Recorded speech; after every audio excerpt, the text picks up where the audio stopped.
Good morning, everybody. This is Diggs. It's another beautiful day out here in the Pacific Northwest, and today we're going to be talking about multiple formations to take on the Kraken Raid. Let's go ahead and dig in. So this raid is touted as one of the harder raids, and that's because the max HP of raid encounters went up. We are now at 170,000, as you can see, at level 100. And because there's a combination of a lot of people didn't pull for Renan, who's going to be probably the most powerful unit for this raid, probably besides Ibarra, actually. And the fact that he has such high slash resistance, making really only a premium slash composition capable to take him out. My main composition, since I didn't have Renan, did involve Skahal. So it did involve Ibarra and Skahal. Probably the most important part of this combination is Ramuh. Having access to the Ramuh VC for damage limit up plus 2,500, along with the Ramuh Esper. Ramuh as an Esper actually has Aquatic Killer, Water Killer, and Lightning up. So the amount of mods that you can get on a unit with Ramuh on them is insanely high. Also, if you have the Tomberry Esper, the Tomberry Esper is another really good Esper for this raid that is quite underlooked, I think, and a lot of people don't have resonance with Tomberry, and it's one of those things that is going to be really important. In this setup as well, you also see I have Spectacles on, of course, my Skahal. Spirit Piercing is going to be really important because this Kraken does have 50 Spirit on him. So if you have any type of Spirit penetration, those types of mages are going to work much better. In this case, I, of course, took Ibarra and Skahal. Of course, Renan and Ibarra or Renan and Skahal could probably work just as well. The other composition we're going to be talking about is a wind magic composition. So for those of you, if you don't have Ibarra, if you don't have Skahal, a lot of you may have access to this wind magic composition, and there's a couple substitutes you can make for it. We'll go into more detail when I kind of showcase them each and kind of what they do. But it basically focuses on spirit penetration and chaining wind, along with lowering wind resistance and magic resistance. And Gargus actually is a very big key to that. So Gargus is kind of a winner right now in this group. And then we, of course, have Dark Slash. The problem with Dark Slash in this raid, while it does get the job done relatively easily and quickly, is, of course, that you are not going to get any bonus units in here. Now, you may be able to sneak in another bonus unit like a Dwayne and just work off like Chain, or not Dwayne, a Lucio or something, and work off Chain Slash. It's possible you could do something like that. I've tried doing a light slash composition and it just didn't seem like it was going to be viable yet. But kind of keep all of that in mind. You do get the VC bonus without having a VC in the party. So a dark composition is going to work if you are just kind of desperate for like a quick composition to throw together and do things on. The first composition we're going to showcase, though, is going to be the lightning composition, just because this is the composition that has done the most work for me. If I was going to change anything in this composition, I would move Bahamut from Ibarra and I would put Tomberry on her, or I would swap. No, I probably wouldn't swap because Ibarra always hits damage cap, Skahal doesn't, so he really needs the help from Ramuh. I haven't tested it either, but using Renan's Spirit Penetration Staff as well.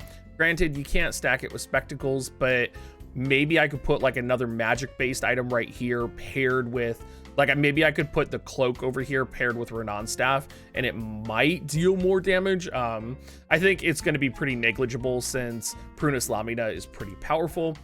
For those of you that like to know about passives and things that are turned on and off, basically everything is turned on here. I was doing some experimentation. I did turn off Esper abilities. LB is turned on. Skahal, of course, we want him to use his abilities. We want him to use Judgment Bolt. We want him to use his LB if he can, because it's a multi-hit. It is pretty important to have Skahal 120. I think you probably can clear this with him at level 99. But for me, I already had him 120 because he's one of those units that I was pretty excited anticipating his EX. So I did have him 120 and I decided to put him in the composition, and he does use his Thundaga, which has a higher range. Important thing here in the beginning of the opening of the match, whatever composition you're running, The ads need to be taken out in a single hit. Because of the amount of HP that Kraken has, if you're trying to solo this raid, you can't waste turns on the ads. You're gonna see that all of my compositions are going to really push up until turn 1 here, and that's going to be pretty standard for this fight. It becomes pretty nasty whenever you try and do non-dark slash wind magic. I went through the whole gambit. I tried earth magic. Earth magic was the closest one out of the other elements that I got to almost work. Arguably, you probably could get earth magic to kind of pull through potentially if you were able to chain properly. But earth magic, I made it to consistently 10,000 on the Kraken. I think if I had adjusted some of my espers, I was using Halloween Raryu, I was using Kilfei, Luel, and then I was using Oberon actually for the all element resist down and the earth resist down. And it was actually working pretty well. So if you are someone out there who maybe you have Zombie Raryu and you have a good earth magic composition, if you can get the right resonance on your espers, you may be able to pull that off. The wind composition is still a work in progress right now. There's really clearly some unideal situations here. First and foremost being Shiva on Little Leela. Typhon as well is not necessarily ideal in this situation because my Typhon is actually built more for my Leela. One thing that you may do as well if you have it, if you have the Lunar New Year's card from last year, this card is actually one of the best VCs for this raid, with Aquatic Killer up 20 and Earth Unit Earth Attack up.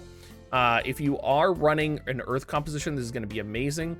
But the fact that it gives Aquatic Killer up and it gives Magic up 20% on the bestowed unit, along with Attack 100, Magic 100, I think this is an underrated VC that a lot of people don't think about. So when you're looking to close the damage gap, when you're looking to deal just that little bit more damage, that may be a VC that you choose to set, particularly in this weird situation where we are running like 4-man magic comps to try and clear this. That is really going to help you out. All of my units are set with the maximum amount of spirit penetration. I just realized I didn't go through their abilities, so we'll do that. Go ahead right after this clear. You'll see, of course, we're popping AP up. Gargus actually able to hit the Kraken from that far is really nice. And then we're going to just slowly start taking him apart here. And thankfully, it goes pretty quickly with wind. Usually on wind, I reliably kill him with 1 turn left. But sometimes it's a give or take. Sometimes I will actually not be able to clear fully, but more often than not, I'm able to clear it. So I think if you were someone who wind is the only element you had, and this is the direction you had to go, like you can see Gargus there just meleeed because he didn't have enough AP. If this was the direction you had to go, you could probably fine-tune this team to easily clear more reliably. Like you could maybe give Gargus a buff beforehand, or you could do an AoE buff. Probably give Gargus spectacles if he doesn't have them already. Let's go take a look. Just so that he has that little bit more AP, and we could actually probably reliably clean this up to be really reliable as a win composition. So a lot of people on stream were asking me about my win composition, and this is mostly how I did it. So Gargus doesn't have spectacles. Howlet has spectacles. So let's get spectacles over on Gargus here. And we will go ahead and put Solo Thaumasa on Howlet. And that should make it so that this clears quite a bit more reliably. On More the Merrier, you can see we have Thriving Mentality set, Magic and Agility, Sharp Mind, of course, for the Spirit Piercing rate, which is very important, as I've talked about. We have Little Leela. Unfortunately, Little Leela doesn't have much in the way of spirit penetration. So if you did have extra spirit penetration gear, you would probably want to put it on her. Also, Shiva is not the best Esper for her. It's not the worst Esper, but you could definitely get away. I mean, in this situation, I didn't have an Esper that would be more ideal for her because Ramu is on Gargus. But maybe I could have, for example, gotten that Tomberry mastery, or I could have, you know, maybe even gotten Tetrasylphid mastery, because I believe Tetrasylphid has Aquatic Killer as well. So even though Tetrasylphid, not usually an ideal Esper for Halloween Little Leela, you could do Wind Attack up and Aquatic Killer on it and you can actually make it reasonably good for her. Gargus here does have sub-green mage. He doesn't use his sub-green mage abilities though, but we do have Black Magic Secret Art set for that spirit piercing rate, magic up level 1 and magic counter. And then Howlet, of course, 120 Sharp Mind for the spirit penetration, no surprise, and wind enhancing rune. It's important to note that Howlet uses jamming thrust here, and he does use his sub-red mage ability. If you can get him to reliably use his limit break, that's great, but the problem is you would have to have him engage the enemy around the first turn, because if he can chain off of any allies, even though his limit burst is 2 hit, he'll probably chain with wind magic because it's going to deal more damage. I know magic doesn't chain, but he would probably use jamming thrust to chain wind, is what I'm trying to say. Our final composition is going to be a dark composition. This is going to be the standard Venera, Ruinstern, Stern, Dwayne, with Stern having access to triple trick. There's no Esper fine tuning going on here. This is a composition that this is like the taking a hammer. I'm not even going to show you the passives on them because I know, if you're watching this video, you probably don't need to know how to set up a dark slash composition. If you do need to know how to set up a dark slash composition, ask your guild, ask your friends. Dark slash is just the composition that everybody sets most of the time, and there's a lot of different variations of it.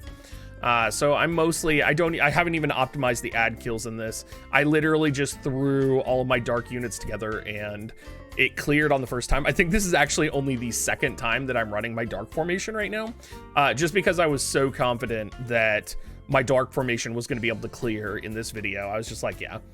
I'm not sure if ice is going to be the same way.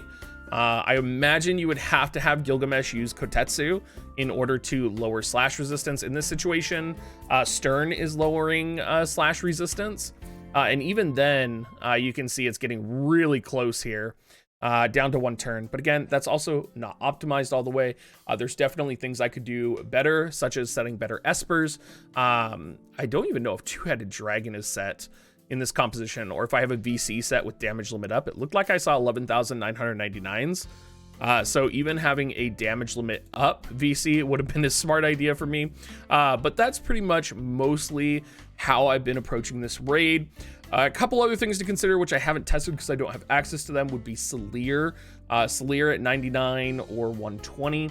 I did try to solo with Ibarra. The problem that I had soloing with Ibarra is that Ibarra has no way to heal herself. So what tends to happen is I would go in there with Ibarra and I would do really good. I would get him down to like 25%. But even with water resistance up, even with, defense and spirit and fully defensive passives, she still had no way to heal herself. And even if I changed her TMR to a healing TMR, she wouldn't use that. Her AI is just not going to go that route. So solo Ibarra was not necessarily a good idea. I don't know about solo Renan. I've heard from Ready Player Will when he was talking in my stream the other day. We were talking about how he had mathed it out for Renan to be able to solo it. I imagine that would be with Ramu, Esper, and VC, because that's what makes sense to me for being able to solo it, because you want that damage limit up from Ramu, that magic up, and then the Ramu Esper has so many powerful buffs. Like if you're wanting to buff a unit for this raid, setting the Ramu Esper to be aquatic killer, water killer, lightning up, or any of your lightning units is going to be extremely powerful and will help you quite a bit. Anyway, everybody, thank you so much for watching. If you like this video, please leave a comment, like, subscribe, all of that. And I'll probably see you guys live on stream later today.